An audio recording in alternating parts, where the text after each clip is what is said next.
Hello, everyone, and welcome to another episode of Teeth Matter. I'm your host, Ellie Halabian, DDS, and in this week's episode, I have the pleasure of chatting with Dr. Uche Odiatu. When I met him back in November of 2023, I thought he is a perfect voice for this podcast because he champions everything about health and wellness, and his focus is about mind, body, and gut health, and basically how we have to improve our health from the inside out and how much that can influence our energy, our focus, our mood. And so he's very much an expert on health and wellness. He is not only a trained yoga instructor, a certified boot camp instructor, he's given lectures all over England, Canada, the USA, and many other countries across the world. He's been a guest on multiple radio and TV shows. And so it's a very much a great pleasure for me to introduce Dr. Uche Odiatu.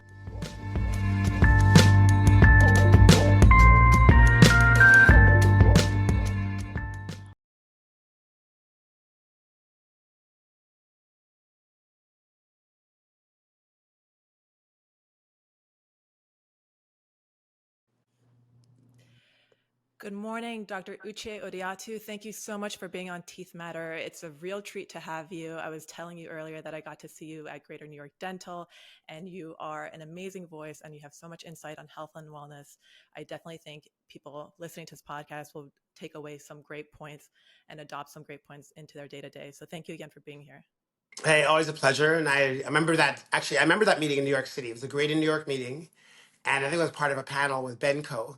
But yeah, anytime I have a chance to share or, give the new science about taking care of yourself and the chair side conversation, I am all over it. So this is perfect timing.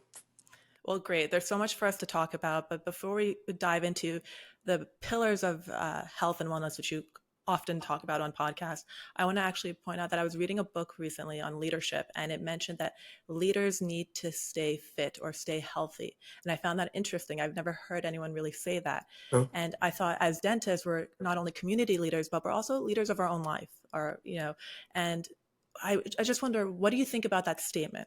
How true is or how accurate is that? Great point. And I've read a number of books over the years, probably over the last 12 or 15. So just being certified as a trainer, it's not just about training hacks and getting fit. They also go into that psychology and the mindset and also the value of looking fit in front of a group or looking fit in front of a business or looking fit online or looking fit in the news. And they've actually shown that 85% of CEOs have a regular exercise habit. So 85%, while only 15% of the general population has any physical fitness habit. So there's definitely something about a leadership that it appears to demand fitness. So that being said, there's actually a book called Why Some People Lead and Other People Follow. And they said our primitive, caveman, cavewoman instinct is a fitter person or someone who looks stronger automatically has immediate attention of a group. Just because you can't wear your money on your sleeve, you can't wear your emotional intelligence on your sleeve, but you can definitely look fit and have good posture. And that immediately gets people's attention. So I think that's part of that whole leaders need to be fit style of lifestyle. You say posture and energy, and I could actually hear that in your voice. Obviously, you have a healthy lifestyle and you've adopted a healthy lifestyle. I'm curious to know, when did you first realize that, for, not to be cheesy or anything, but health is wealth? Um, my mom and dad, I was like 6 or 7. I grew up in England. I was born in England. And my mom fed us, and again, now we know brown sugar is just white sugar with a dye job. But she brown sugar, she was giving us cod liver oil with this big silver spoon every day. So from age 6, 7, 8, I was kind of groomed to think food is important to have a good day. My dad was all about studying, but at a certain point in the day, he said, get outside and play. Your brain needs air. So right away, they say how you grow up is how you see the world. So I would say that whole idea about self leadership comes first, actually. But that whole idea about taking care of yourself and to do well in school, you need to have an active mind. To eat healthy means you're gonna have a good day ahead. I'd say age 6, 7, 8, and then now as a dentist now for 25 years, I basically woven fitness and health into every part of my conversation chairside. And patients love a healthcare provider that looks at them from head to toe. So Mm. when you look fit, and I can see, you got some good delts there, and I see some biceps as you hold your mic. So I try. no, no, no, you look great. So I would say that comes across. I always say um, fitness and energy comes across so powerfully. Before you speak, people go, okay, I'm going to hear what this person has to say. And that first Mm. impression is a massive way to get people's initial leaning in. And right now, everything's screaming for our attention. So being fit is an easy way for people to say, hey, shh, let me see what they have to say. And that Mm. is great in this world of distraction. Interesting. Do you think fitness can lead into confidence? Is it confidence? Oh, for sure. There's actually a part of the brain called the anterior mid cingulate cortex. And when you do hard things, when you do tough things, when you get up in the morning and think, oh, I'm going to do my stretches, even if they're 2 minutes long. If you go to the gym after a challenging day at the office before you go home, that discipline of doing tough things builds itself into a sense of self efficacy. Um, I did weight training competitions. I've been all aspects of fitness from judging and then as an athlete. And that is a huge, I would say it's like having a reserve in your bank account. It gives you Mm. confidence. It's like when you're on negative, when your checking account is on negative, you don't have the same confidence in your day. But if you have a plus 5,000, plus 10,000, if you have a good reserve in your financial bank account, it makes you more confident as you walk around. Being fit is like a physical bank account that allows you to feel empowered in every conversation, filling up with gas, talking to patients, talking to family, and not in an arrogant way. Just that sense of I've invested in myself today. Now I'm moving into the world with that same confidence. I love that. I love filling your cup and having that confidence and moving into the day and going about your day, doing the other things that you like to do, but putting yourself first. When it comes to health, you talk about three pillars: food, sleep, and exercise. And we're going to dive into each one of these. When it comes to food, we as dentists know what are some good foods and what are some bad foods for our patients, more or less, but we tend to lack nourishment for ourselves because we're so busy running around between operatories. Now, how important is nourishment to focus and energy? It's everything. Like you are what you eat. Like Mm. today, I haven't had breakfast yet. It's early in the morning for me. I just had a black coffee, dark roast Arabica beans, which has more polyphenols, more fiber. It's got less acidity. It's got some reishi mushrooms were infused in it. So Mm. that's so for me to make mindful decisions. I'd say 90% of the time, my body, my knees, my meniscus, my brain, my shoulders, my kidneys all are getting given good structure. I always give the example of if you have two carpenters, one a Mm. master carpenter, one a beginner journeyman. So the master carpenter, if all she had to use was styrofoam and glue for their house, and all the novice carpenter was using wood, steel, and all the best tools, who would build the best house? The person with the best bricks and the best tools. So no matter how well intentioned you are, if someone has poor materials, poor supplies, they will build a bad house. Same thing with the body. You can be the most well intentioned mom, the most well intentioned dad, the most well intentioned dentist. If you're eating poorly, it's going to affect your decisions because every neurotransmitter in your brain, body, and every hormone comes from what we eat. So if someone's eating styrofoam or highly processed food and someone's eating whole food, this person who's eating whole food is going to make better decisions. Like you'd be surprised how much mental clarity comes from having a great diet. It's I assume everyone knows that, but obviously in my lectures, I'm always championing how lucid you think when you eat healthy. Mm. Interesting. You said fibers. Are there any other macronutrients or any other like foods that we should be focusing on taking in? Yeah, you know what? I'm at the level now, I call it unconscious competence. Back in the late Mm. 80s, there was a book called The Seven Habits of Highly Effective People by Stephen Mm. Covey, PhD. And in it, he said, when you do any activity, there's always a level of unconscious incompetence. It's like if someone's out of shape and they don't know it, all they do Mm. is they just go about their day. They think everyone has brain fog. They think everyone grunts when they pick up a chart. They think everyone grunts when they sit down and they get up and think that's normal. That's called unconscious incompetence. They're out of shape and they don't know how out of shape they are. But all of a Mm. sudden they go to her doctor's office for a physical. And the doctor says, hey, you're pre-diabetic. Your sciatica now is enabling you to stand up properly.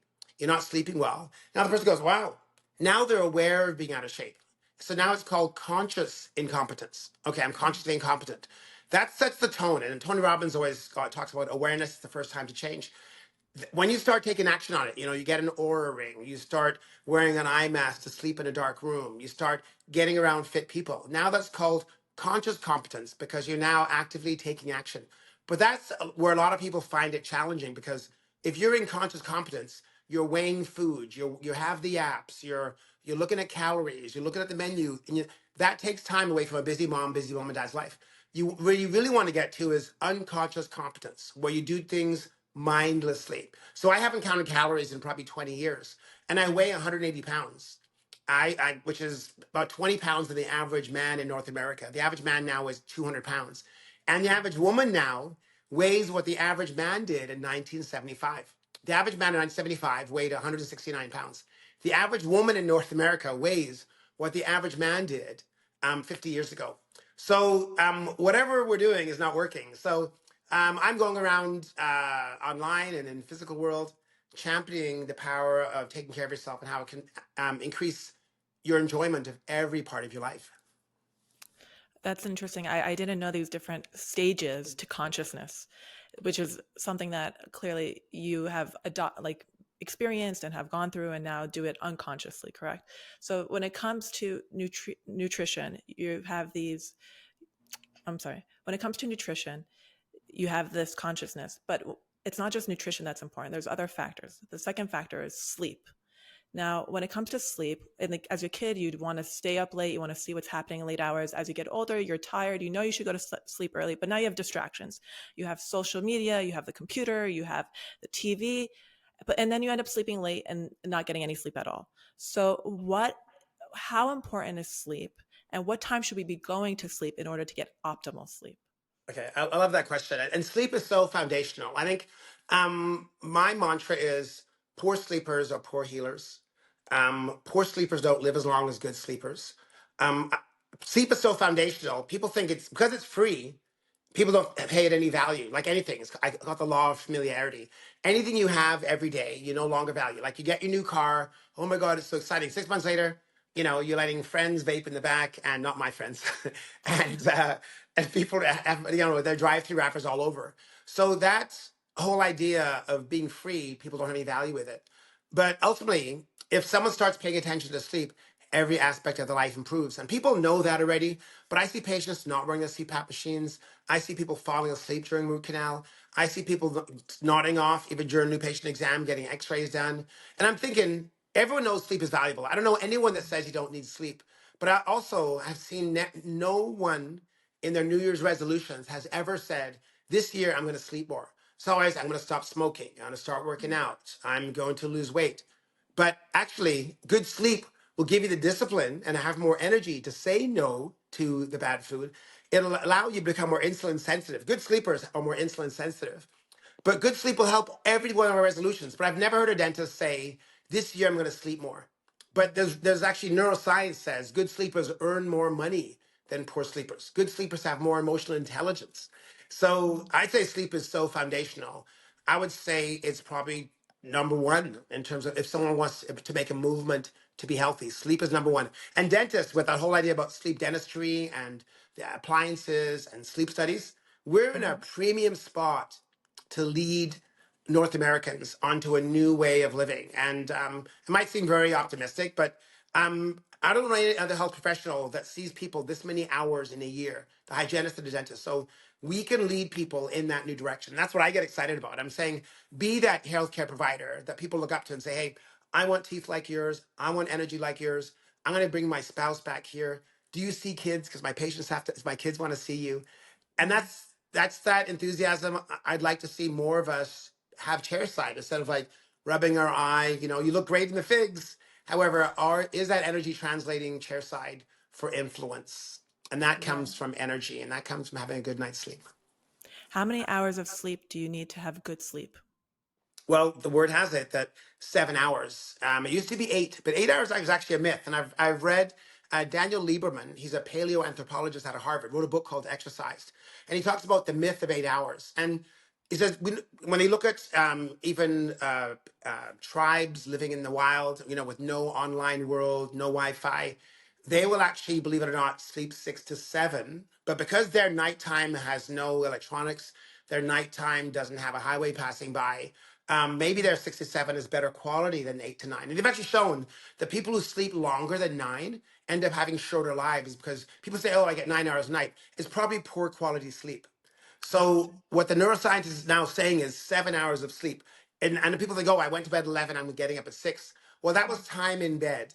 Unless you have a Mm. sleep efficiency of 100%, 7 hours in bed doesn't mean 7 hours of sleep. So 7 hours in bed could actually only be 6 hours. But 7 hours is what they're recommending. And the thing is with that is people say they get by on 4, I get by on 5, or I'm fine on 3. Getting by is like saying I can get by living on minimum wage. You can get by living on minimum wage, but you can't thrive on it. You can get by living under a bridge, but you can't thrive on it. You can get by not having anyone to love in your life, but you can't thrive on it. So getting by is actually a statement of saying, yeah, I get by.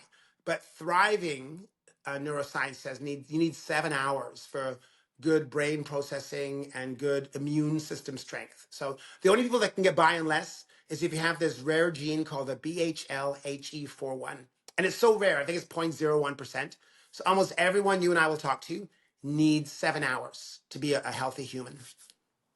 Interesting that you said you could be in bed for 7 hours, but actually get good six, like only get 6 hours of good sleep. So when it comes to determining like the quality of your sleep, how do you know you're getting quality sleep? Is there any way to track it? You know what? Tracking is your report card. I say you look at your face for the first thing in the morning, you can tell if you've had good sleep. You look at your energy when you get home. If you slept 7.5 hours, you have good quality sleep. You Mm. come home from a busy day with enough energy for your family and friends.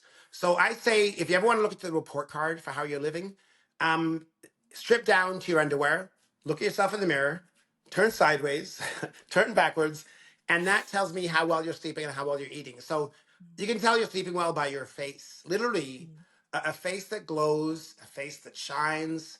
People that don't lose track in the middle of a conversation, they're sleeping well. So, and there's all kinds of little apps and guides, but a lot of these little apps and guides. This is actually from Matthew Walker. He's out of Berkeley, I think. He's a neuroscientist. He wrote a book called actually Why We Sleep. He said people are so into their apps and all their little devices, they're not even enjoying sleep. It's like, and I know this might be a little bit risque analogy. During sex, if you keep checking in with your partner, how am I doing? How are you doing? How are you doing? How's my blood work? Like you keep checking in with your partner. Sorry, I just No, it's okay. get these random ideas. But checking in all the time makes you have less enjoyment. So if you're checking Yeah. in with your romantic partner, how are you doing? How am I doing? How am I feeling? Check my pulse. How am I sweating? You're not going to have an enjoyable experience. So Mm. you can be so overly into assessing, you've lost the joy out of that activity. I see what you're saying. Are there any tricks into like preparing yourself for a good night's sleep? Is there anything you do to wind down? Oh, for sure. Bright light. I think I'm not sure if I don't have it with me, but I'm a big fan of red light. Not in Mm. Amsterdam, the red light district, but red lights in general, uh, is the light duplicates the light of a fire. And Mm. I think you and I are very modern people. You're in this cool city, and I'm in also Canada's version of New York City. But we're basically cavemen and cavewomen. Like there's a Mm. book called *Sapiens* that says you and I are more like prehistoric humans than we are modern creatures. You might wear Prada, you might have red bottom shoes, but you and I have the same cavewoman drive and caveman drive that 2 hours after sunset, all we want is the red or orange light of a fire. So our brain for the last million years, Homo sapiens, 300,000 years, 2 hours after sunset, all we have is the light of a fire. So red lights at night, dim lights, no overhead lights. Literally, your cave woman and my caveman brain, we have an overhead light. Our brains think sun, noon, 1 o'clock in the afternoon. Okay, you're a successful dentist, you're a successful business person, you have 100 pot lights in your place. Guess what? Your brain walking around 9 o'clock at night thinks it's noon. And now your cave woman brain wants to lie down. You might be tired, but the brain's going, what are you doing? It's noon. And you can't deny that. And that's why one way to hack into your caveman brain is to have all ambient lighting. So lighting comes from underneath. So lights that are lower. So I wouldn't put my pot lights on at nighttime. I would have them on a dimmer, possibly, if you want an entry level. But I'd have incandescent bulbs, which are very hard to get, but have lights coming from under the floor, like the floor level or table level, and that duplicates the light of a fire. Ultimately, Himalayan salt lamps are amazing. I have a number of Himalayan salt lamps that cast a really beautiful glow. And you really, after a while, you really start winding down physiologically when you start feel that sense of nights coming on. And the brain loves cues, just like it's hard to say. It's like you get a car and you look at your key fob and you think, oh my God, that's my car. Your car's not here, but it reminds you, oh, that's my car. So as your brain starts thinking as the night goes on, red light, orange light, the brain starts winding down and cortisol goes low because why you have cortisol is not middle of the day. And now melatonin pumped out by the pineal gland can be higher. And that helps you sleep deeper, and it starts with the sleep onset. It also starts with very dim lighting. So I know that was a little bit of a protracted answer, but there's a lot that goes into it. Like you'd have to almost follow me around for 2 hours for my pre-bedtime strategy. No, I love that. Are you a fan of blue light blocking glasses? Even during the day, I think they've actually shown to help with receptionists who are staring at screens all day, such hardworking people.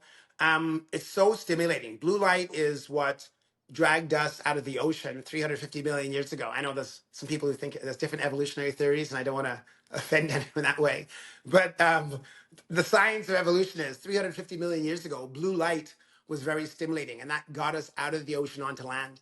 So that being said, anything that's blue light is stimulating. So my phone blue light, your 8-foot 4K, or if you're really doing well, 8K television is telling your brain, hey, alert, alert, alert. So that's happening all day long. So blue light glasses, and you can actually get blue light protection in a glass, but if it's 50% reduced, they're still clear. But the ideal lighting to block 99% of the blue light, which comes out of every screen, every LED light, is full orange glasses. And you see a lot of celebrities wearing them. Now that we're talking about it, you'll see, Robert Morton Downey says Robert Downey Jr.? Robert Downey Jr. You see Bono's wearing them. You see athletes wearing them when they do press conferences. Elite people, I'm not elite in a way of high performers, are winding down their brain at night. I'm not saying elite as in level of quality, but elite as in high performers.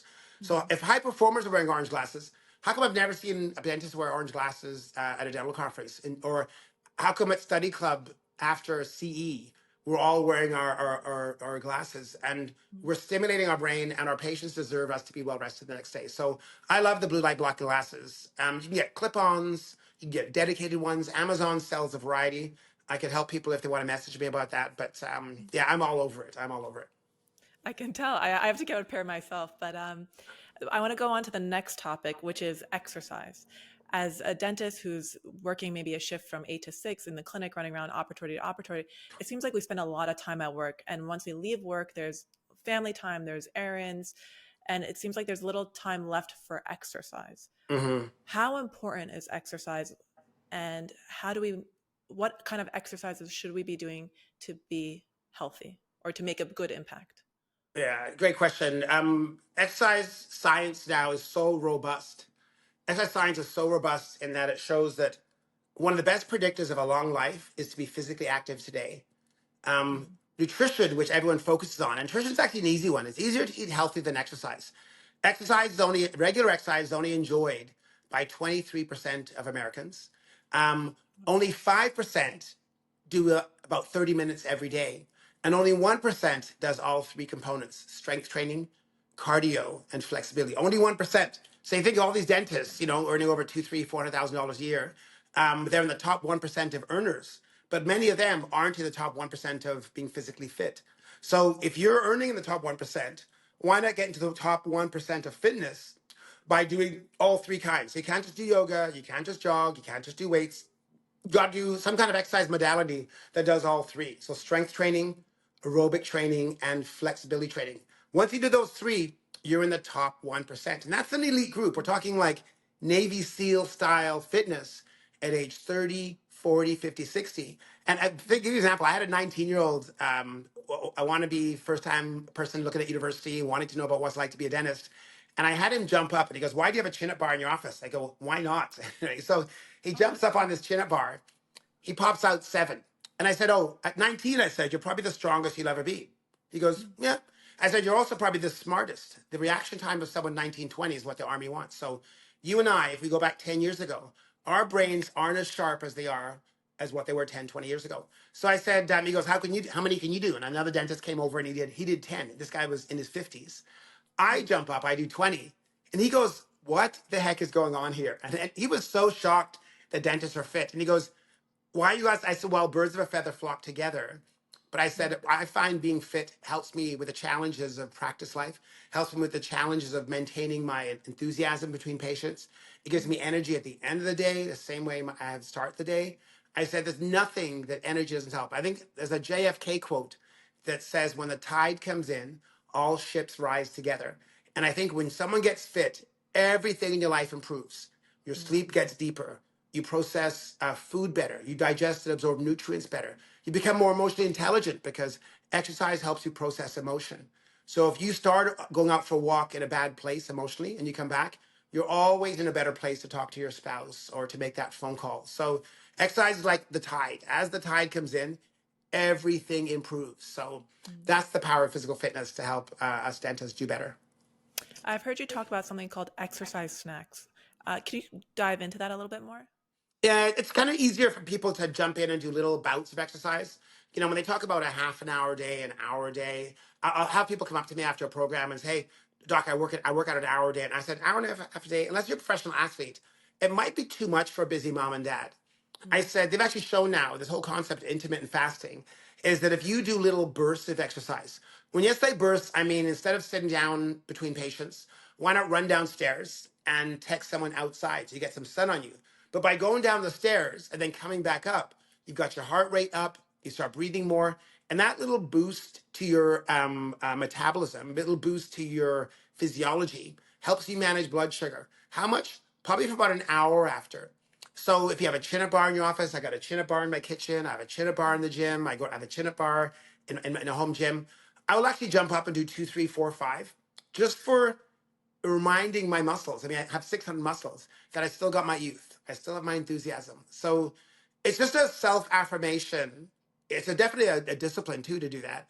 But the same way they've actually shown it's almost better. You can actually manage your blood sugar better and become more insulin sensitive by doing little bursts of activity pepper it throughout the day, rather than try to make time. And time, not enough time, is one of the biggest reasons why people don't exercise. I think it's 80% of people's reason why people don't exercise is time.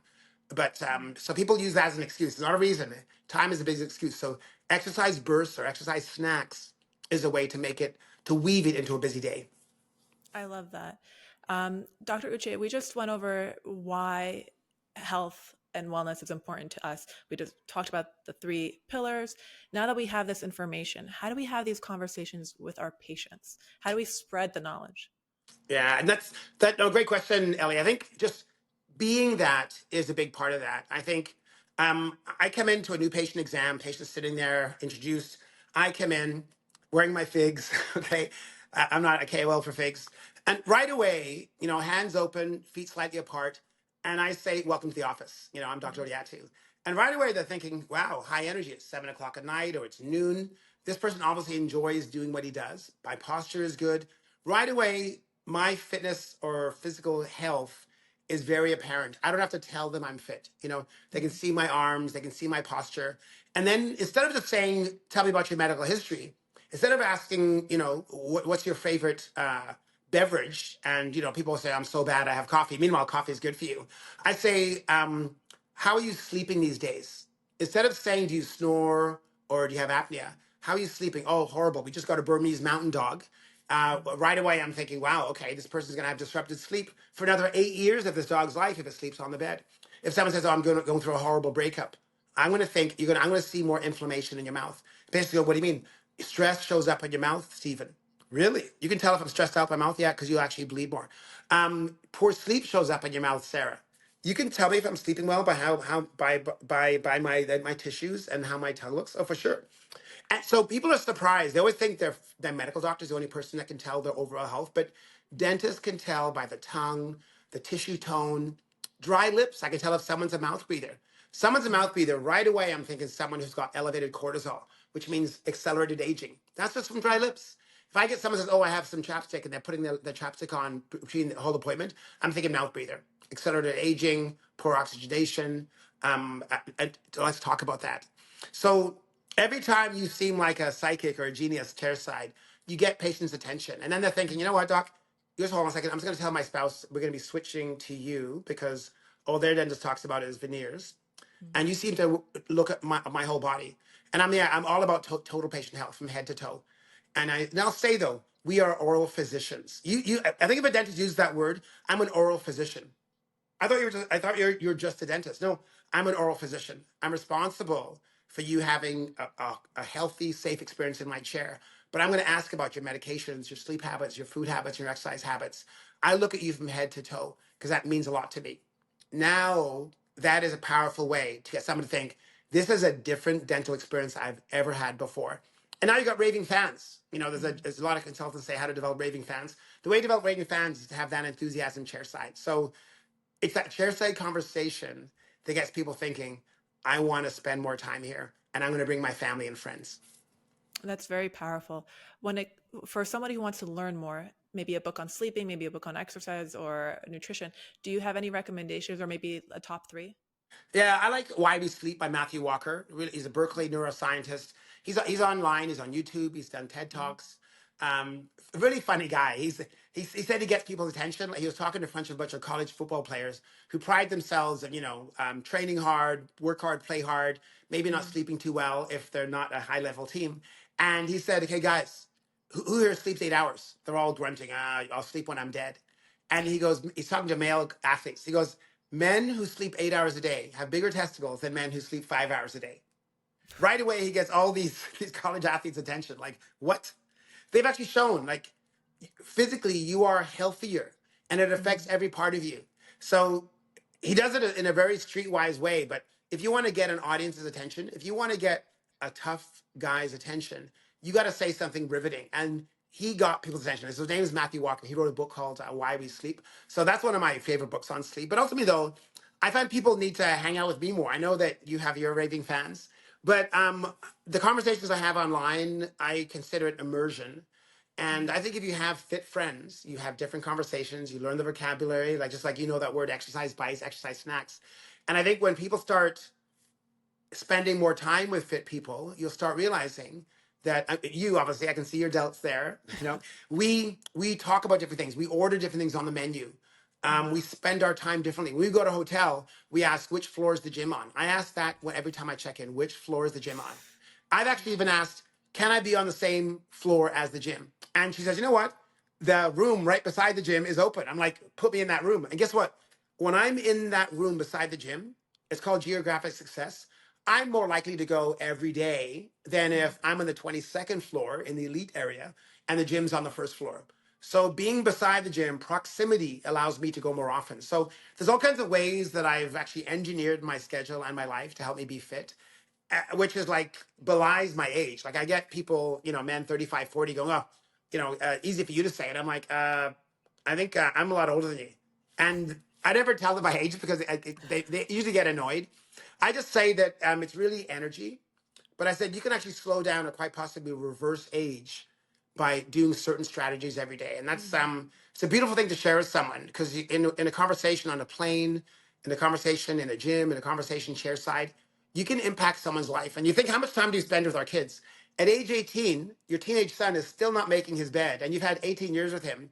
To make an impact in someone's mindset by a conversation, and they do things differently from now on, that's a powerful thing a dentist or a hygienist can do. And that the power of influence is fit people, physically active people are more influential chairside.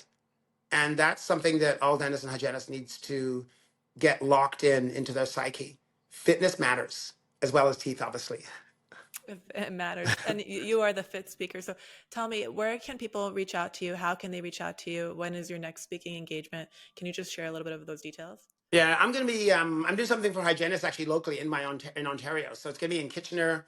I think it's mid-April. That's with the Ontario Dental Hygiene Association. That's going to be like a half-day program. I'm going to be in Ottawa. I love speaking in Canada. I'm going to be in Ottawa with an orthodontist study club. He said maybe 300 people. I'm doing something for some Seattle study clubs coming up. and they're a huge study group. This one of my pride and joys is I used to I used to MC fitness competitions 20 years ago. I'm Wow. gonna MC a dental practice management conference in Scottsdale in Arizona or Scottsdale. It's going to be a 2-day conference. It's called Bulletproof Your Practice. And my push on it is bulletproof your body first, and you'll have a bulletproof practice. But it's called the Bulletproof Summit. And I'm going to MC this whole 2-day extravaganza. I'm doing an hour session, but they want me to pepper activity and energy activities between the sessions and really draw it all together. Because what's the point of having a great practice if you don't have a body to enjoy it, or you don't have the energy Right. to enjoy it, or all these dentists spend so much time and energy trying to build a practice, sell it for 2, 3, 4, 5 million, and then they only live 2 years after. So if you want a big retirement income, you better have built a body that can enjoy your 3, 4, 5 million, because Mm-hmm. we're going to be retired for 10, 20, 30 years. It's one thing to have enough money for your legacy, but are you energetic enough to walk around the Eiffel Tower? Are you energetic enough to take that selfie in front of the Taj Mahal? It takes energy and fitness. So, Bulletproof Your Body, Bulletproof Your Practice is a summit in Scottsdale coming up mid-June. I love all those things, and I'm sure everyone is going to look into that. Anyone who's in Canada or nearby, and it's at Fit Speakers, correct? I'm Yeah. at So on Instagram. yeah, Fit Speakers. If you just search my first name and put Uchi Fitness, you'll find me. Fit Speakers was kind of an old name I picked a long time ago. It's kind of when you put speakers in, people get stereo speakers, Bose speakers. They never get me, but I'm going to dump that eventually. But yeah, so it's at Fit Speakers. But if they put the name Uchi Fitness Dentist, they'll see my smiling face. So I'm available. I'm posting daily. I do my stories. I'm active like you are. I love what I do, just like you. So it's fun sharing. Dr. J, thank you so much for being on Teeth Matter. It was such a treat. Yeah, likewise. So I'm gonna stop this. Hi, I'm Ellie Halabian, and I'm the founder and creator of Teeth Matter, a podcast that brings to you real talk between different dental professionals in order to help each one of us navigate our careers. Now, if you're a D3 student, a D4 student, or maybe even a dental resident who struggles with day-to-day dentistry, or maybe doesn't know what their next step is, then Teeth Matter Hangouts is for you. It's an exclusive membership community that allows you to connect, vent, and ask questions so that you can take your next step with confidence. It provides 24/7 online support, plus you get membership perks when it comes to CE courses or professional development courses. Check out our website for more info.